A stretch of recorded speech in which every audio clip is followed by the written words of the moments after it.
ভালোবেসেছি তোমায়, বিয়ে করবে কি করবে না।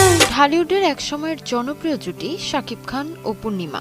একসঙ্গে অনেকগুলো ব্যবসা সফল সিনেমা উপহার দেন তারা। শুধু তাই নয়, সিনেমার বাইরে বিজ্ঞাপনের কাজও করেন এই জুটি। কিন্তু গেল এক দশকের বেশি সময় এই জুটিকে বড় পর্দায় একসঙ্গে দেখা না গেলেও বিভিন্ন অনুষ্ঠানে তাদের দেখা মিলেছে। বিভিন্ন সাক্ষাৎকার ও আড্ডায় শাকিব খান পূর্ণিমার অভিনয় দক্ষতা এবং সৌন্দর্যের প্রশংসা করেছেন। তার মতে সৌন্দর্য ও মেধার সংমিশ্রণ পূর্ণিমা। শাকিব প্রায় বলেন, পূর্ণিমার সাথে অভিনয় করাটা ভীষণ আরামদায়ক, কারণ চরিত্রকে ফুটিয়ে তুলতে পূর্ণিমার কোনো বাড়তি এফোর্ট দিতে হয় না। তিনি খুবই সাবলীল। এই মন্তব্য থেকে সহজেই বোঝা যায় পূর্ণিমা শাকিব খানের কতটা প্রিয়। অবশ্য এক অনুষ্ঠানে শাকিব বলেন, পূর্ণিমা সবসময় তার প্রিয় নায়িকা।